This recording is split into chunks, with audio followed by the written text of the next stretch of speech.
Abrimos nuestras Biblias al libro de Apocalipsis, capítulo 20. Apocalipsis, capítulo 20.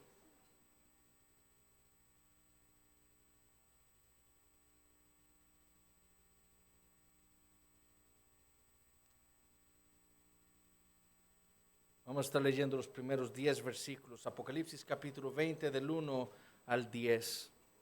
Dice así la palabra del Señor. Vi a un ángel que descendía del cielo con la llave del abismo y una gran cadena en la mano, y prendió al dragón, la serpiente antigua, que es el diablo y Satanás, y lo ató por 1000 años. Y lo arrojó al abismo y lo encerró y puso sus sellos sobre él, para que no engañase más a las naciones hasta que fuesen cumplidos 1000 años. Y después de esto debe ser desatado por un poco de tiempo. Y vi tronos, y se sentaron sobre ellos los que recibieron facultad de juzgar, y vi las almas de los decapitados por causa del testimonio de Jesús y por la palabra de Dios, los que no habían adorado a la bestia ni a su imagen, y que no recibieron la marca en sus frentes ni en sus manos, y vivieron y reinaron con Cristo 1000 años. Pero los otros muertos no volvieron a vivir hasta que se cumplieron 1000 años. Esta es la primera resurrección.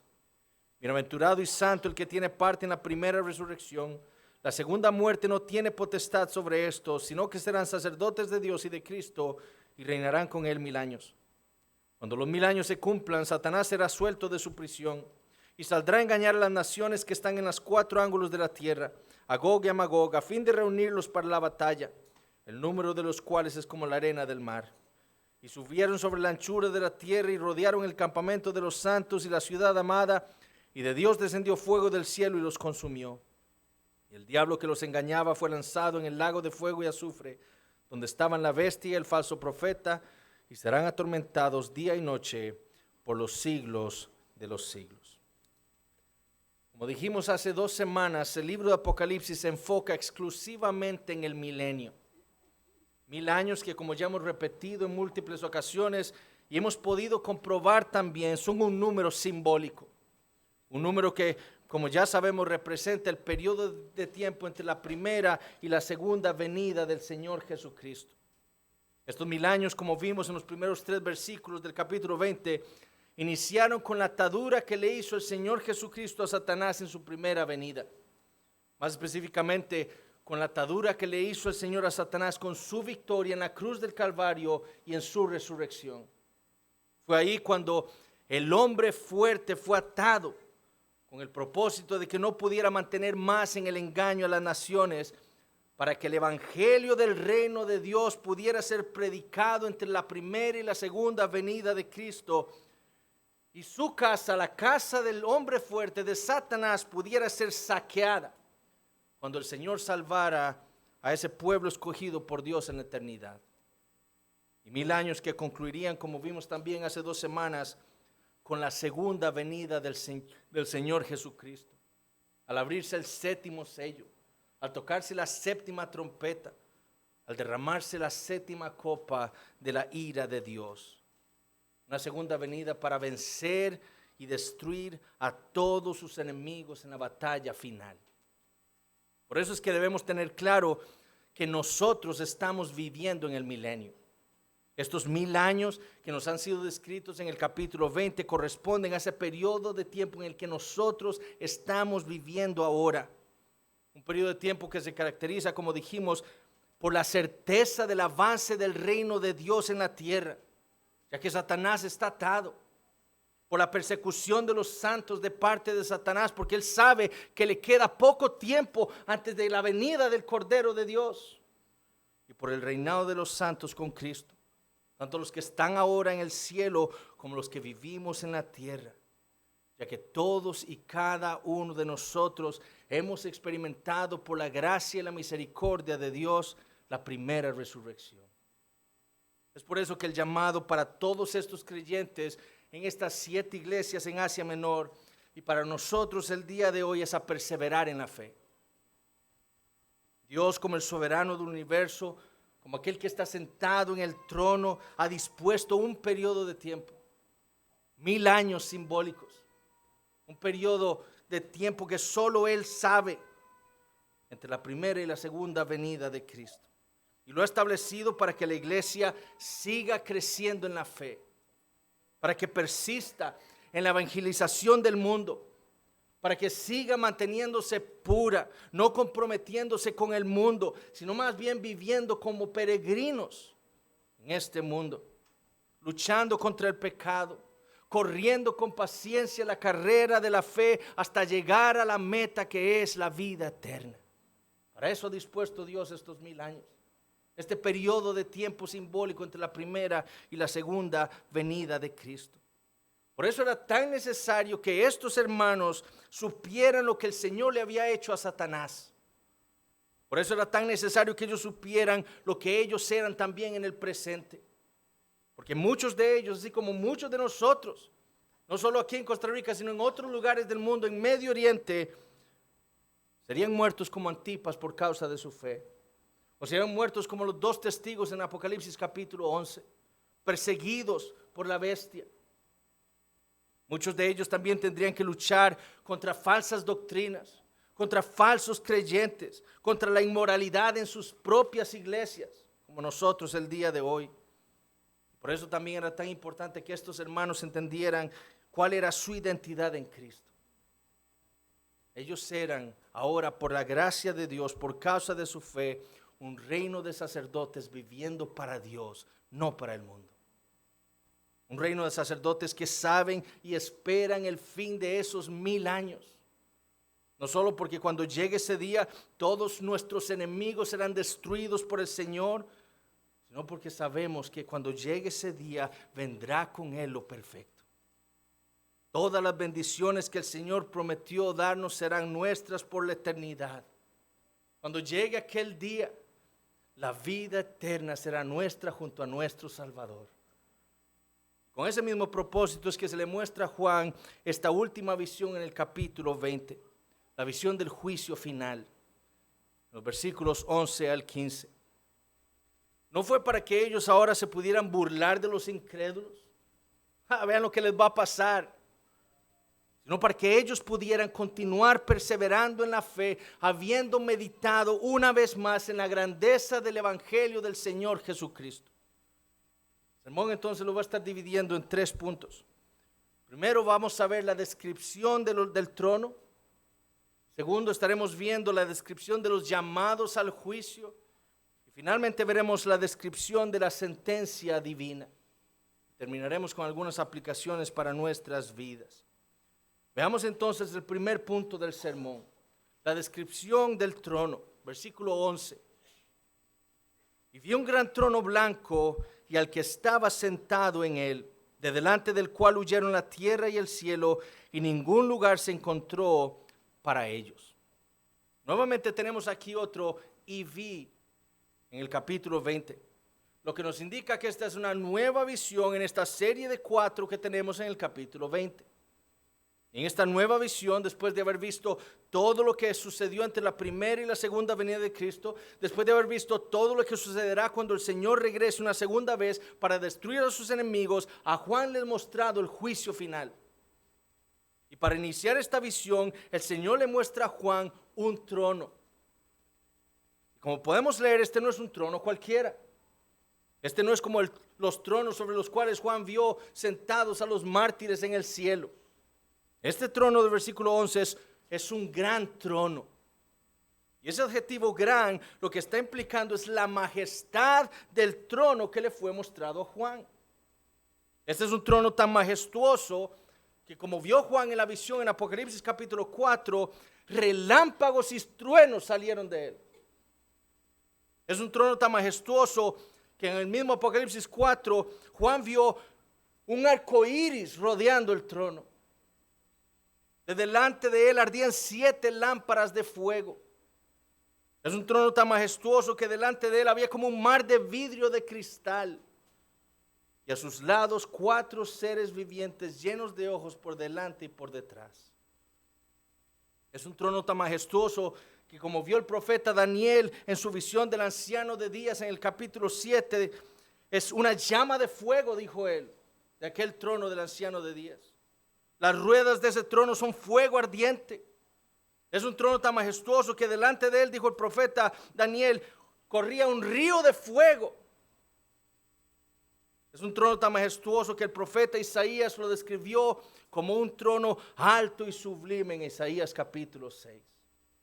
Por eso es que Juan lo describe como un gran trono, por la sublime majestad de él. Pero también Juan describe su color y nos dice que es un trono blanco.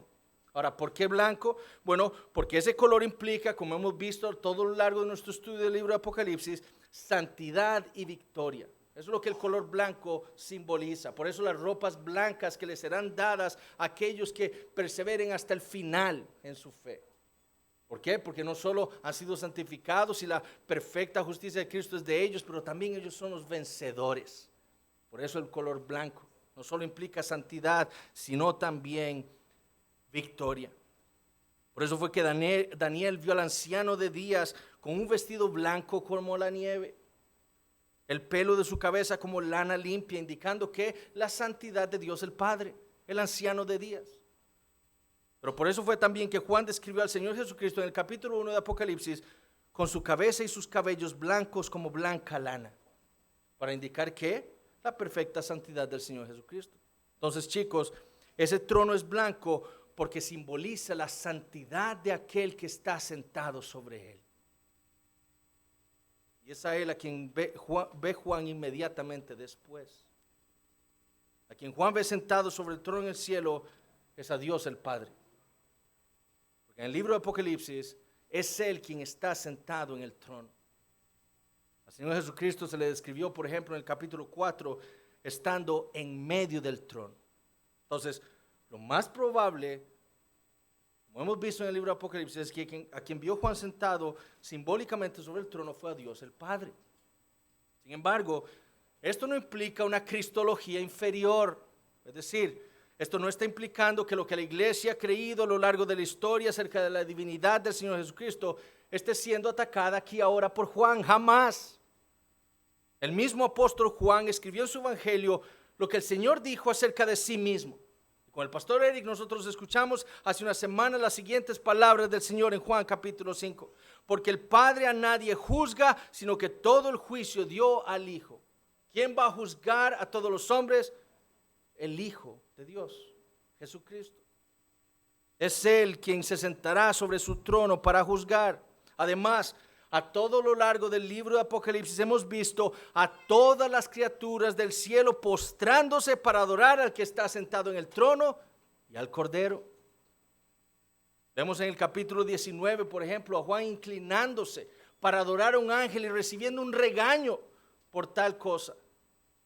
Pero lo vemos después postrándose delante del Señor Jesucristo en Apocalipsis capítulo 1 y no se le dice absolutamente nada.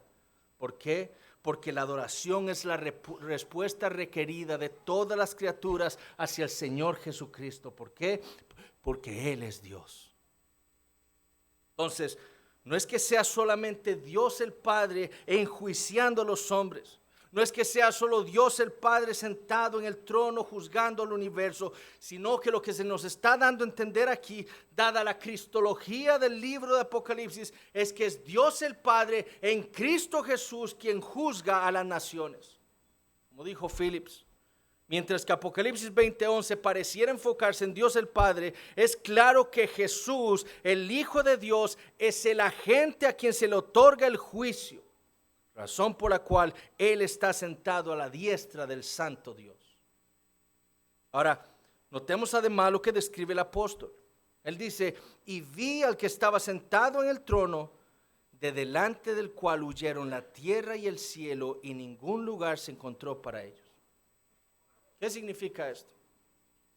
¿Qué significa que delante de aquel, de Dios el Padre, que está sentado en el trono, hayan huido la tierra y el cielo?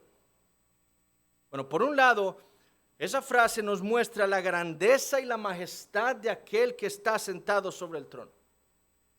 Tan majestuoso, tan grande, tan santo es Él, que la primera tierra y los primeros cielos no son dignos de estar delante de Él.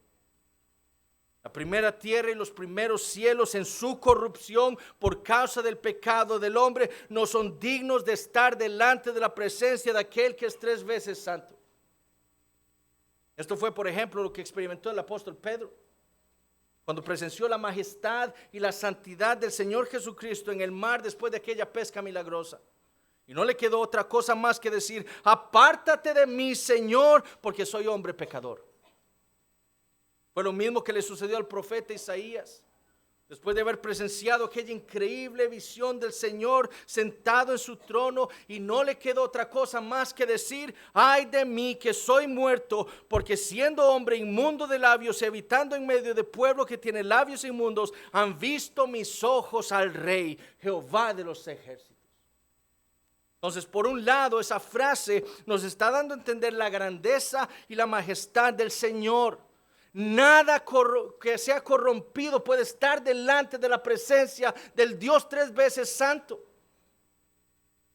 Pero por otro lado, esa frase nos está dando a entender que en aquel momento, en el día del juicio final, después de la segunda venida de Cristo, cuando Dios vaya a juzgar a los hombres, no va a quedar absolutamente nada que pueda proteger a los pecadores de Dios. En aquel día solamente estará Dios y su inevitable juicio sobre los hombres. Esto fue, por ejemplo, lo mismo que leímos en Apocalipsis capítulo 16. Sobre lo que le ocurrió a los hombres cuando Dios les dio a los incrédulos el cáliz del vino del ardor de la ira de Dios. Ahí leímos: y toda isla y los montes no fueron hallados, se fueron. Es decir, en el día del juicio ya no iba a haber nada para proteger o esconder a los pecadores de la justicia divina. Ellos desearán ser escondidos, como leímos en Apocalipsis capítulo 6, del rostro de aquel que está sentado en el trono y de la ira del Cordero. Por eso clamarán a las rocas: caigan sobre nosotros y escóndannos. Pero en aquel día no habrá nada que los pueda esconder de él. En aquel día todos estarán descubiertos delante del Creador. Eso mismo es lo que se le está dando a entender aquí a Juan con esa frase. Como escribió Douglas Kelly: ahora no hay nada para esconder a un individuo del Todopoderoso, cuya existencia estas personas han negado todas sus vidas. Toda pretensión se ha ido en ese día. Cada uno de nosotros enfrentará cara a cara la última realidad. No habrá escape, no habrá lugares para esconderse. El refugio de la filosofía y la falsa religión se han desvanecido con las nubes. Todo ha quedado cautivo por el rostro de Dios, que nos muestra a nosotros lo terrible que será aquel día del juicio. Lo terrible que será el día del juicio para aquellos que osaron vivir sus vidas en esta tierra despreciando a su Creador. En aquel día ellos querrán huir, en aquel día ellos querrán esconderse, pero no será posible. Todos y cada uno de ellos estarán de pie de cara al trono celestial para enfrentar el juicio de Dios. Juan entonces ha visto el trono, él ha visto al juez y ha visto cómo todo el universo ha sido dispuesto por Dios para el juicio final. Pero antes de que esto ocurra, a Juan le son mostrados los que son llamados al juicio. Y este es el segundo punto del sermón. La descripción de los llamados al juicio, versículos 12 y 13. Y vi a los muertos, grandes y pequeños, de pie ante Dios, y los libros fueron abiertos, y otro libro fue abierto, el cual es el libro de la vida.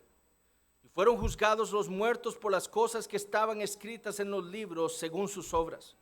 Y el mar entregó los muertos que había en él, y la muerte y el Hades entregaron los muertos que había en ellos, y fueron juzgados cada uno según sus obras. Juan entonces ve ahora a aquellos que han sido llamados para presentarse delante del trono blanco para el juicio final. Y él escribió: y vi a los muertos, grandes y pequeños, de pie ante Dios. ¿Quiénes son entonces estos muertos? Bueno, estos son todos los seres humanos que han vivido desde el principio del mundo. Grandes y pequeños, hombres y mujeres, ancianos y jóvenes, ricos y pobres, de todas las naciones. Con esa frase lo que el apóstol Juan nos está diciendo a nosotros es que todos los seres humanos que han vivido en la tierra estarán después de la segunda venida de Cristo delante del trono de Dios, resucitados en cuerpo y alma, esperando la sentencia divina en el juicio final. Como dijo Phillips, ningún descendiente de Adán y Eva faltará. Esta será la última palabra de Dios acerca del destino personal e inmortal de cada alma que haya vivido. Ahora debemos tener claro que esto es lo que testifican todas las escrituras. Debemos tener claro que las escrituras afirman que en el juicio final todos, absolutamente todos los hombres serán resucitados para enfrentarse a Dios en el gran juicio de Dios. En Daniel 12:2, por ejemplo, se nos dice que muchos de los que duermen en el polvo de la tierra serán despertados, unos para vida eterna y otros para vergüenza y confusión eterna. En su evangelio, Juan registró aquellas palabras del Señor Jesucristo, cuando él, refiriéndose al juicio final, dijo: no os maravilléis de esto, porque vendrá hora cuando todos los que están en los sepulcros oirán su voz, y los que hicieron lo bueno saldrán a resurrección de vida, mas los que hicieron lo malo a resurrección de condenación. Lo mismo dijo el Señor Jesucristo en su discurso en Mateo capítulo 25. Cuando el Hijo del Hombre venga en su gloria y todos los santos ángeles con él, entonces se sentará en su trono de gloria y serán reunidas delante de él todas las naciones. Y escuchen esto: y apartará los unos de los otros, como aparta el pastor las ovejas de los cabritos, y pondrá las ovejas a su derecha y los cabritos a su izquierda. ¿Cuándo ocurrirá esto? En el día del juicio final. Fue lo mismo que dijo el apóstol Pablo en Hechos capítulo 24 durante su defensa ante Félix. Él dijo: teniendo esperanza en Dios, la cual ellos también abrigan, de que ha de haber resurrección de los muertos, así de justos como de injustos. ¿Cuándo? En el día del juicio final. Que debemos tener claro entonces que todos los hombres estaremos ahí, creyentes e incrédulos.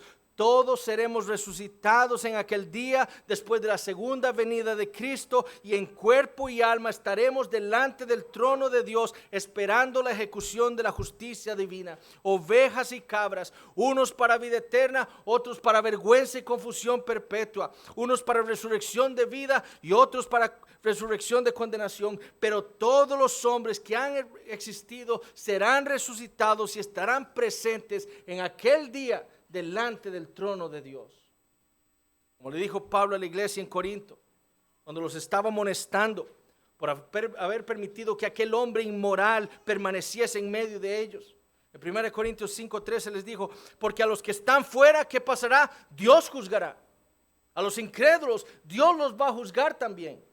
Pero a la iglesia en Roma les dijo: pero tú, ¿por qué juzgas a tu hermano? O tú también, ¿por qué menosprecias a tu hermano? Porque todos compareceremos ante el tribunal de Cristo, incrédulos y creyentes también.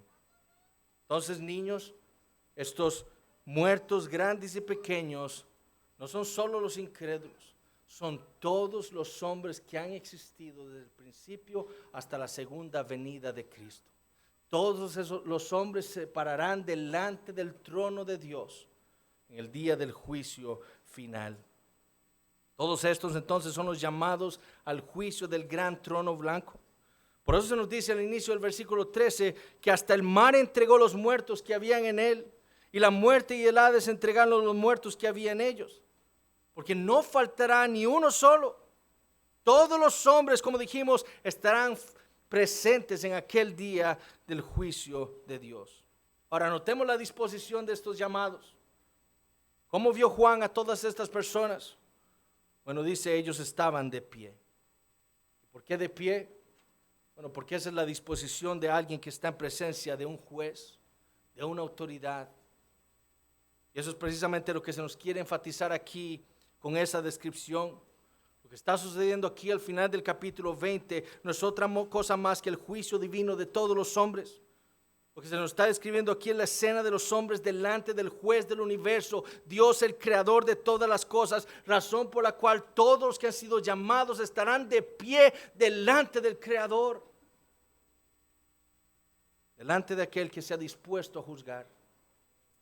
Además dice que Juan vio libros abiertos. Esto está apuntándonos a nosotros a la visión del profeta Daniel en el capítulo 7. Hablando del trono en el que estaba sentado el anciano de días, dijo el profeta Daniel: un río de fuego procedía y salía de delante de él. Millares de millares le servían y millones de millones asistían delante de él. El juez se sentó, y escuchen esto, y los libros fueron abiertos. Ahora, ¿cuáles son estos libros? Bueno, al parecer son dos tipos de libros. Unos registrando todas las obras de todos y cada uno de los seres humanos que han vivido desde el principio del mundo. Y otro que se le llama aquí el libro de la vida, que como habíamos leído en Apocalipsis 13:8, el nombre completo de ese libro es el libro de la vida del Cordero que fue inmolado desde el principio del mundo. ¿Para qué sirven esos libros? Niños, esta es la otra respuesta. Esos libros sirven para juzgar a todos y cada uno de los individuos que están de pie delante de Dios. Notemos lo que dice Juan al final del versículo 12. Y fueron juzgados los muertos por las cosas que están escritas en los libros. Notemos que esto se nos repite al final del versículo 13 también. Y fueron juzgados cada uno según sus obras. Estos libros entonces sirven para juzgar a todos y cada uno de los hombres que hemos vivido en esta tierra. Desde Adán y Eva hasta el último de los hombres que nazcan antes de la segunda venida de Cristo, serán juzgados por Dios de acuerdo con lo que está registrado de sus obras en esos libros. Todo lo que los hombres hayan hecho en esta vida será el fundamento para la sentencia divina. Lo cual nos debe hacer entender que la justicia de Dios no es ni caprichosa ni arbitraria, como hemos visto a lo largo de nuestro estudio. Cuanto hizo Babilonia, ¿recuerdan? Tanto se le dio de tormento y llanto. Lo mismo será con todos los hombres en el día del juicio final. Los hombres serán resucitados para ser juzgados por Dios por lo que ellos hicieron en esta vida, cada uno según sus obras durante su vida. Además, esto nos debe hacer entender que el juicio de Dios será algo individual. No se tratará de Dios juzgando a unos por los pecados de otros. No serán los hijos siendo juzgados por los pecados de sus padres. No serán los hombres siendo juzgados por lo que hicieron sus antepasados, como muchas iglesias en Estados Unidos están queriendo proponer el día de hoy. No serán hombres siendo juzgados por su etnia. Se tratará del juicio de Dios por las obras de cada uno de los individuos que Él creó y puso sobre esta tierra. Cada uno de ellos será juzgado por sus obras. Niños, esa es la otra respuesta a la pregunta número 4. Y estas obras, como leemos en estos dos versículos, están registradas en su totalidad en estos libros. Ahora, debemos entender algo. Todo esto es simbólico. De nuevo, tenemos que hacer énfasis en eso. Todo esto es un lenguaje simbólico. Sería una locura interpretar esto de manera literal. En el cielo no hay libros físicos en donde estén registrados las obras de los hombres literalmente. Juan está viendo visiones, símbolos para que tanto él como estos creyentes y nosotros el día de hoy podamos entender lo que sucederá en el juicio final. Dios es Dios, mis hermanos. Él es omnisciente. Él tiene ojos como llama de fuego, ya vimos. Él lo conoce todo. Él entonces no necesita de un libro en donde estén registradas las obras de todos los hombres ahí literalmente para poder pasar sentencia. Él lo sabe todo, absolutamente todo lo que cada uno de sus criaturas ha hecho. Y será con ese conocimiento que Él juzgará a todos los hombres. Muchas cosas pudieron haber pasado desapercibidas para la justicia terrenal. Muchas. ¿Cuántas veces hemos pasado un semáforo en rojo? Nadie me vio. Muchas cosas han pasado desapercibidas para la justicia terrenal. Muchas cosas, niños, pudimos haberle escondido a nuestros padres. Muchas cosas pudimos haber escondido de nuestros maestros. Muchas cosas pudimos haber hecho en la oscuridad de nuestro cuarto. Muchas cosas pudimos haber hecho o pudimos haber mantenido en la privacidad de nuestro corazón. Pero a Dios nada se le ha escapado. Cada pecado, cada cosa que ha transgredido su perfecta ley ha sido conocida por el Señor y será juzgado por él en el día final. Todo lo que hemos hecho, lo que hemos pensado, lo que ha surgido de nuestro corazón, Dios lo ha conocido. Y los hombres serán juzgados por cada una de esas cosas que han transgredido su ley. Pero ¿cuál será la sentencia? Es el tercer punto del sermón. Versículos 14 y 15. Y la muerte y el Hades fueron lanzados al lago de fuego. Esta es la muerte segunda. Y el que no se halló inscrito en el libro de la vida fue lanzado al lago de fuego. La realidad es que además de Babilonia, además de la bestia, el falso profeta y Satanás, existe un quinto enemigo de los hombres, la muerte, de cuyo aguijón ningún hombre ha podido ni podrá librarse. Los hombres nacen en Babilonia, nacemos en el mundo, todos somos engañados por la falsa religión para adorar este sistema mundano secular que ha dominado el mundo desde la caída del hombre, y todos nacemos bajo el poder de Satanás. Todos estos son enemigos de la humanidad, pero algunos hombres, por la gracia de Dios, han podido escapar de ellos. Dios los ha sacado del mundo, los ha sacado de la falsa religión, los ha libertado por medio del evangelio del poder del diablo bajo el que estaban. Dios ha hecho esto por algunos hombres. Pero hay un enemigo del cual ningún hombre se puede librar en esta vida, sea creyente o incrédulo. Y ese enemigo es la muerte. Este enemigo, así como Babilonia, la bestia, el falso profeta y Satanás, también debía ser destruido por el Señor. Y es ahora, al final del capítulo 20, cuando el Señor decidió mostrarle a Juan lo que él hizo para librar a su pueblo del poder de este terrible enemigo. Y la muerte y el Hades, dijo Juan, fueron lanzados al lago de fuego. ¿Qué tenemos aquí? Otro pasivo divino. Es decir, lo que se nos está diciendo es que el Señor trató también con el último gran enemigo de su pueblo, la muerte. Fue Él quien libró a su pueblo de ese enemigo. El Hades, que literalmente lo debemos entender como la tumba o el sepulcro, es un sinónimo de la muerte. Es entonces a la muerte a quien el Señor terminará de destruir en el juicio final, antes de la creación de los nuevos cielos y la nueva tierra.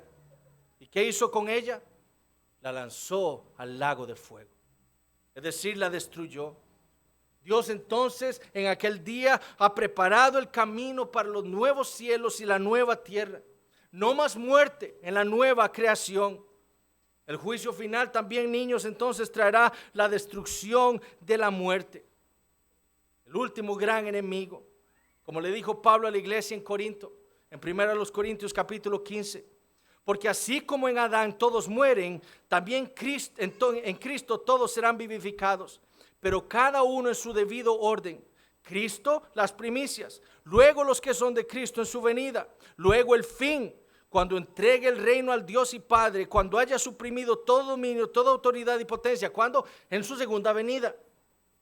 Porque preciso es que Él reine hasta que haya puesto a todos sus enemigos debajo de sus pies. Y escuchen esto. Y el postrer enemigo que será destruido es la muerte. De nuevo, la consistencia de las Escrituras. Todas concuerdan. Ninguna se equivoca. Ninguna contradice a la otra. Primero Cristo viene, destruye a todos los enemigos. Babilonia, a la bestia, al falso profeta y a Satanás. Y el último, el postrer de todos es la muerte, al cual Él lanzará al lago de fuego. Fue por eso que después de enseñarle lo que sucederá con el toque de la final trompeta, cuando Cristo vuelva a la tierra y los creyentes sean glorificados, al apóstol Pablo no le queda otra cosa más que decir esto. ¿Dónde está, oh muerte, tu aguijón? ¿Dónde, oh sepulcro, tu victoria? Porque el Señor la destruirá al final. El pueblo de Dios entonces no tendría que preocuparse más del aguijón de la muerte, ni de la victoria del sepulcro. ¿Por qué? Porque al día final el Señor la destruirá a ella también. Dios no solo acabará con este mundo perverso, Dios no solo acabará con este mundo secular opresor, no solo acabará con una falsa religión, no solo acabará con el gran dragón, Él acabará también con la muerte. Y la ilustración de esta destrucción la tenemos en ese simbolismo de la muerte siendo enviada al infierno junto a Satanás, la bestia y el falso profeta. ¿Qué motivo entonces para seguir perseverando? Un día, y llegará ese día cuando el pueblo de Dios goce la eternidad sin la amenaza de ninguno de estos enemigos, y mucho menos sin la amenaza de la muerte, por la eternidad viviendo al lado de nuestro Salvador. Pero ahora, ¿cuál será la sentencia divina? ¿Qué hará Dios cuando examine las obras de cada hombre? Esas obras que están registradas en todos esos libros. Versículo 15. Y el que no se halló inscrito en el libro de la vida fue lanzado al lago de fuego. Notemos que hay una diferencia entre estos libros. Unos de ellos contienen las obras de todos los hombres, pero hay uno, el libro de la vida, que contiene nombres, no obras, nombres. En ese libro están registrados los nombres de todos aquellos que tienen el nombre de Dios inscrito en sus frentes. En este libro de la vida están inscritos los nombres de todos aquellos que tienen el sello de Dios, al Espíritu Santo. En ese libro de la vida están inscritos los nombres de todos aquellos que fueron escogidos por Dios en la eternidad. Este libro contiene los nombres de todos aquellos por los que el Cordero dio su vida para salvar. Por eso es que ese libro se le llama el libro de la vida del Cordero que fue inmolado, literalmente sacrificado desde el principio del mundo. Hay hombres entonces por los cuales Cristo no vino a morir, porque si no sus nombres estarían escritos en ese libro. Y esta es claramente una refutación de ese universalismo que está tan dominante en algunas iglesias en el mundo. Estos cuyos nombres están inscritos en el libro de la vida son aquellos a los que el Señor pondrá a su derecha en el día del juicio, como leímos en Mateo capítulo 25. Estas son sus ovejas, aquellos que escucharon su voz y que le siguieron y obedecieron su palabra. Aquellos que manifestaron en sus vidas los efectos de esa primera resurrección espiritual, de la regeneración. ¿Cómo? ¿Recuerda Mateo capítulo 25? ¿Por qué el Señor puso a su derecha a sus ovejas? Porque ellos manifestaron amor por su prójimo y así manifestaron amor hacia Él. ¿Cuándo te dimos de beber? No, en cuanto le diste de beber a estos pequeños, a mí me diste de beber. Esa es la evidencia de la primera resurrección, un amor por el Señor tan grande que amamos también a nuestro prójimo. Estos serán los que heredarán el reino de Dios preparado para ellos desde la fundación del mundo, como le dijo el Señor a sus discípulos. Estos serán los que entrarán en los nuevos cielos y la nueva tierra, como veremos el otro año en Apocalipsis capítulo 21. Nombres que fueron inscritos en este libro por gracia. Eso debe quedarnos muy claro. Estos nombres que están escritos en el libro de la vida no están escritos ahí por lo que ellos hayan hecho en esta vida. Están inscritos en ese libro por la gracia divina que los escogió a ellos en la eternidad como un regalo de Dios. No por obras para que nadie se gloríe, como se nos dice en Efesios capítulo 2, sino por gracia para que toda la gloria sea para nuestro Dios. ¿Qué les pasará a los otros? ¿Qué les pasará a los que no tengan sus nombres escritos en el libro de la vida? Bueno, serán lanzados al lago de fuego para experimentar ahí la muerte segunda junto al diablo, la bestia y el falso profeta. ¿Y por qué solamente ellos? ¿Por qué razón aquellos cuyos nombres están escritos en el libro de la vida escaparán de la segunda muerte? ¿No es esto injusto? ¿No pecaron ellos también en su vida? ¿No hicieron cosas malas? ¿Cómo escaparon de la condenación? Bueno, porque como dijo Dennis Johnson, ellos ya fueron juzgados de acuerdo a las obras de Jesús.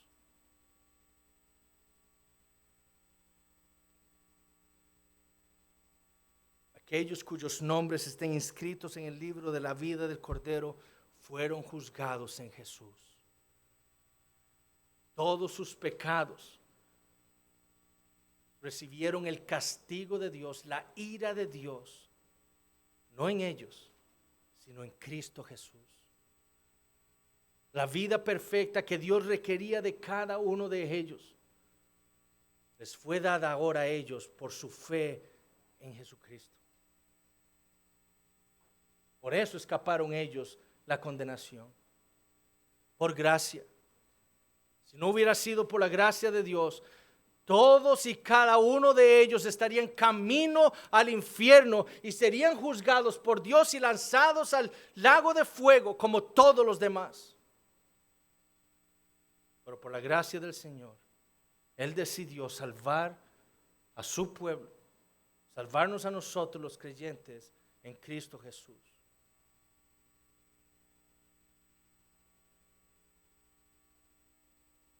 Un día, por la gracia y la misericordia de Dios, cuando escucharon el Evangelio, Dios abrió sus oídos y les concedió la fe para creer que solo en Cristo estaba la solución para su terrible dilema. Cuando creyeron, la vida perfecta de Cristo, su perfecta justicia, fue la de ellos. El castigo que merecían todos y cada uno de sus pecados fue sobre Cristo. Por lo tanto, habiendo sido justificados por la fe, habiendo tenido sus pecados ya castigados y perdonados en Cristo Jesús, ya no habría manera de que Dios trajera a su memoria los pecados pasados, porque Dios ya los castigó, ya Él los perdonó, ya Él los olvidó. Ya eso había sido perdonado en Cristo Jesús. Ni tampoco había manera de que fueran condenados, pues Cristo había muerto en su lugar. ¿Quién es el que condenará entonces a los creyentes? Fue lo que preguntó Pablo en Romanos capítulo 8. ¿Cuál fue su respuesta? Nadie. ¿Por qué? Cristo es el que murió. Por eso fue que Pablo llegó a la siguiente conclusión. Ahora pues ninguna condenación hay para los que están en Cristo Jesús, los que no andan conforme a la carne, sino conforme al Espíritu. Aquel al que rechazaron los incrédulos, aquel al que no desearon sujetarse, aquel al que desearon rebelarse durante toda su vida, fue aquel que salvó de la condenación a los creyentes. Ellos tuvieron y tendrán en aquel día del juicio a su abogado en Cristo Jesús. Nosotros, los incrédulos niños, se pararán solos delante del trono, sin que nadie los represente, con todos sus pecados sin pagar. Por eso es que recibirán la condena. Por eso es que serán lanzados al infierno por la eternidad, porque la eternidad es lo que merece cada uno de sus pecados. Aquí, como hemos visto a todo lo largo de nuestro estudio de Apocalipsis, no hay ninguna injusticia. Una y otra vez Dios trajo a la vida de los incrédulos juicios, y eso es lo que nos ha sido enseñado en Apocalipsis. Una y otra vez Dios ha traído juicios a la vida de los incrédulos para alertarlos y confrontarlos con su pecado. ¿Y qué es lo que leímos una y otra vez de ellos? Y no se arrepintieron de sus homicidios, ni de sus hechicerías, ni de su fornicación, ni de sus hurtos. Apocalipsis capítulo 16 leímos, y blasfemaron contra el Dios del cielo por sus dolores y por sus úlceras, y no se arrepintieron de sus obras. Eso es lo que ellos aman, el pecado. Los incrédulos nunca desearon a Dios. Ellos nunca desearon dejar sus malos caminos y obedecer al Creador. Sino que más bien, como hemos dicho en otras ocasiones, su deseo fue siempre rebelarse contra el Señor, viviendo sus vidas, siguiendo los deseos de su carne, no obedeciendo al Señor. Por esas obras Dios los juzgará y los enviará al infierno. Esa será su segunda muerte. Por eso fue que el profeta Daniel dijo lo siguiente de este día final: en aquel tiempo se levantará Miguel, el gran príncipe que está de parte de los hijos de tu pueblo, y será tiempo de angustia, cual nunca fue desde que hubo gente hasta entonces. Pero en aquel tiempo será libertado tu pueblo, todos los que se hallen escritos en el libro. ¿Qué les pasará a los otros? De nuevo, condenación. ¿Por qué causa? Por sus malas obras. Mis hermanos, lo que leemos aquí es lo que leemos en todo el resto del Nuevo Testamento. Escuchen lo que le dijo Pablo a los tesalonicenses. Su segunda carta, capítulo 1, versículos 6 al 9. Porque es justo delante de Dios pagar con tribulación a los que os atribulan. Y a vosotros que sois atribulados, daros reposo con nosotros, cuando se manifieste el Señor Jesús desde el cielo con los ángeles de su poder, en llama de fuego. Escuchen esto: para dar retribución a los que no conocieron a Dios, ni obedecen al evangelio de nuestro Señor Jesucristo, los cuales sufrirán pena de eterna perdición, excluidos de la presencia del Señor y de la gloria de su poder. Eso es lo que el Señor le ha mostrado al apóstol Juan aquí en Apocalipsis capítulo 20. En aquel día del juicio, todos los hombres se pararán delante del trono de Dios y serán juzgados por Él. Los que creyeron en el Señor Jesucristo serán juzgados por lo que Cristo hizo en su lugar. Pero los demás serán juzgados cada uno por sus propias obras, por haberse rehusado a temer a Dios y arrepentirse de sus pecados. Los primeros heredarán la vida eterna, pero los incrédulos serán lanzados al lago de fuego. Ahora, ¿a qué nos debe llevar la realidad de un juicio final? ¿Qué nos debe llevar lo que hemos visto en esta mañana con respecto a ese día del juicio que ha sido dispuesto por Dios, establecido por Él para juzgar a todos los hombres? Bueno, permítame exponerle dos cosas. Primero, lo que hemos visto en esta mañana debe llevarnos a nosotros a entender lo terrible que será el juicio final para aquellos que no están en Cristo por medio de la fe. Ellos se enfrentarán a este Dios que nos ha sido presentado el día de hoy, al Creador, a un Dios tan majestuoso y sublime que la maldad y el pecado no pueden estar delante de su presencia. A un Dios tan santo que la tierra y el primer cielo con su corrupción tienen que huir de delante de su presencia por su santidad. A un Dios justo que juzgará con justicia. A un Dios omnisciente, del cual no ha escapado nada de lo que nosotros hemos hecho en nuestra vida. Nada.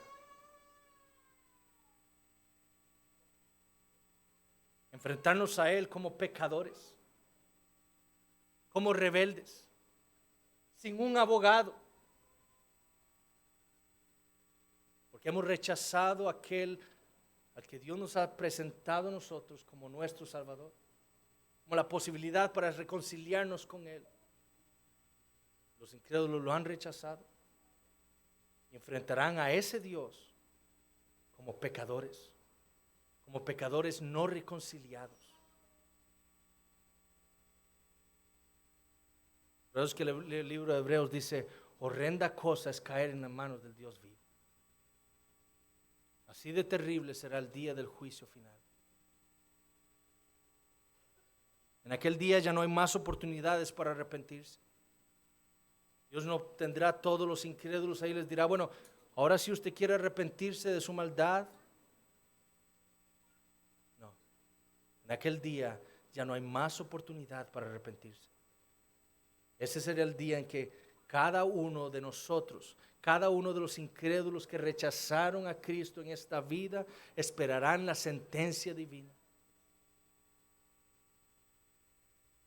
Dios los juzgará según todas sus obras. Ahora usted puede decir, pero yo he hecho muchas cosas buenas en esta vida. Bueno, si usted no tiene a Cristo, la palabra de Dios dice en Isaías 64:6 que todas esas justicias que usted cree haber hecho en esta vida son trapos de inmundicia delante de Dios. Porque fueron hechas para su gloria, no para la gloria de Dios.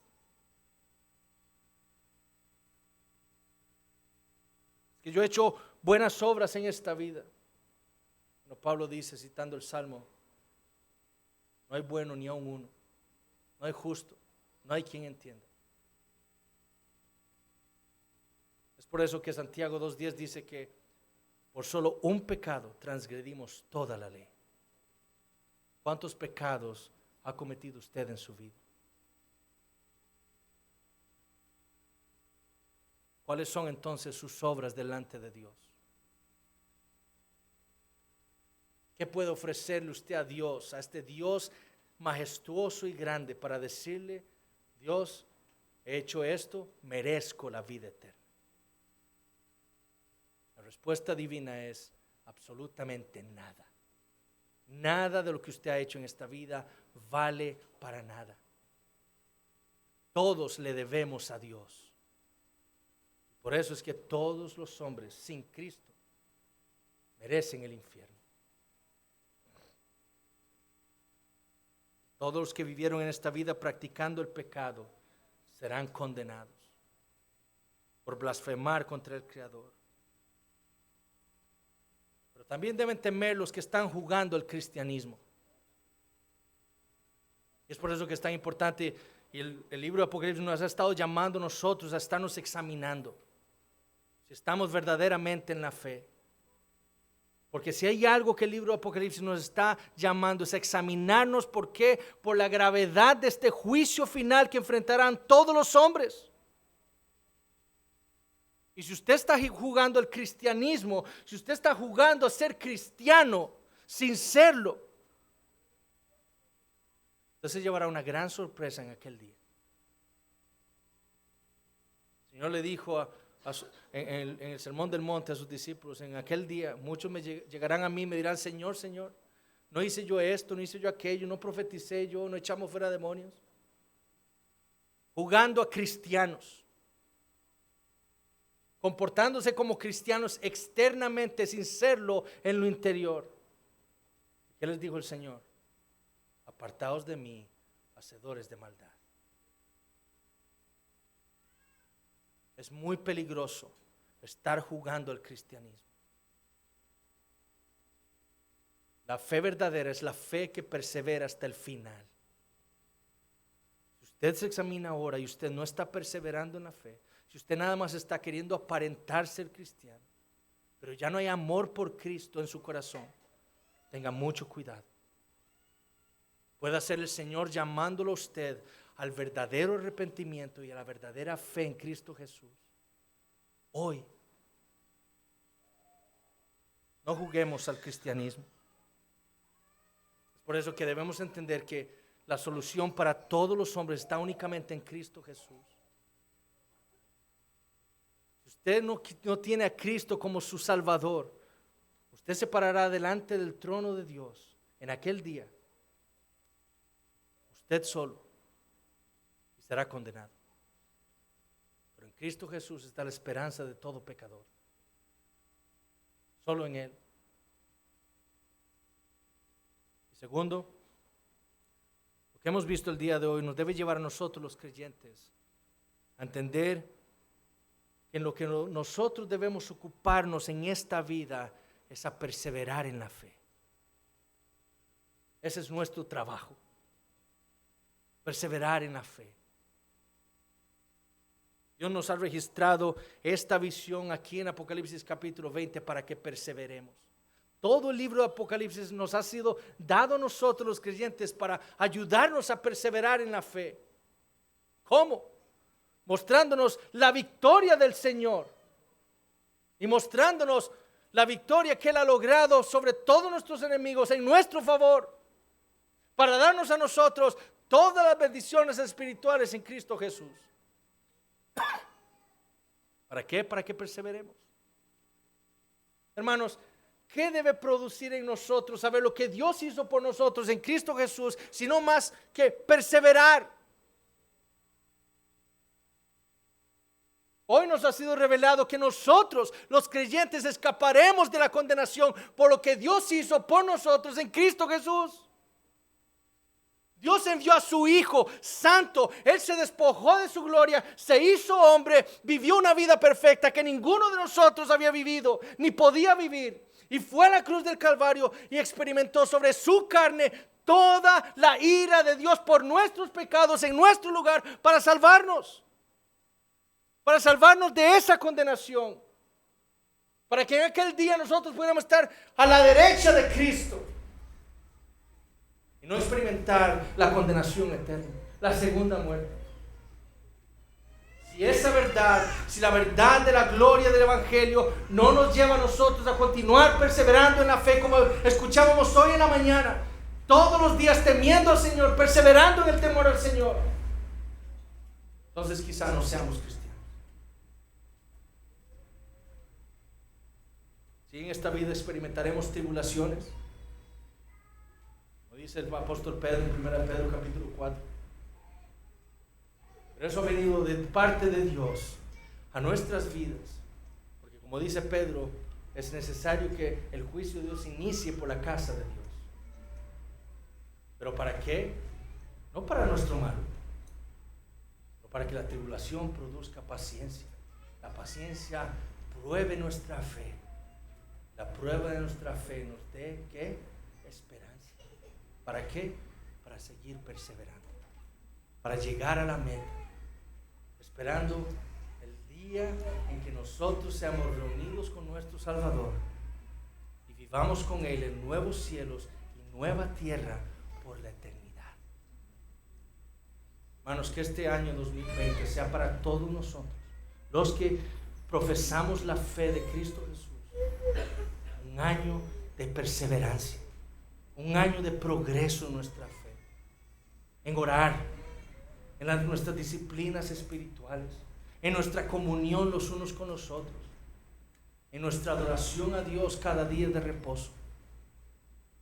Que esa perseverancia nuestra como individuos y como iglesia sirva para que la gloria del nombre de Dios sea conocida por más personas, no solo aquí en los lagos, sino en donde nosotros vivimos, donde nosotros trabajamos, y en otros lugares donde nosotros podamos llevar y plantar iglesias para la gloria del nombre de Dios.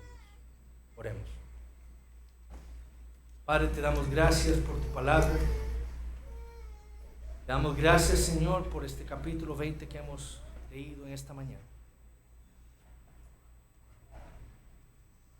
Señor, quedamos asombrados con la grandeza tuya que nos ha sido expuesta aquí. Te damos gracias por tu gracia y misericordia hacia nosotros pecadores. Porque en Cristo Jesús, Señor, nos ha salvado a nosotros de la segunda muerte. Y nos has dado en Cristo la vida eterna a nosotros, tu pueblo. Te pedimos, Señor, que esa verdad, que el Evangelio siga creciendo aún más en nuestros corazones, para que podamos perseverar, no solo como individuos, sino como iglesia local. Te pedimos, Señor, por aquellos entre nosotros. Algunos quizás pueden confesar que ellos no conocen a Cristo. Quizás otros se estén engañando a sí mismos. Te pedimos por ellos, para que tú, Señor, los salves, para que hoy sea su día de salvación. Confróntalos con esta verdad que hemos estudiado en esta mañana, pero tráelos a todos a los pies de Cristo. Especialmente clamamos por nuestros niños, Señor, por cada uno de ellos, para que tú tengas misericordia. Que de ellos sea también la fe de Cristo Jesús como lo es para nosotros. Oh Señor, gracias nuevamente por un año más. Que la gloria sea siempre para tu nombre. En el nombre de Jesús oramos.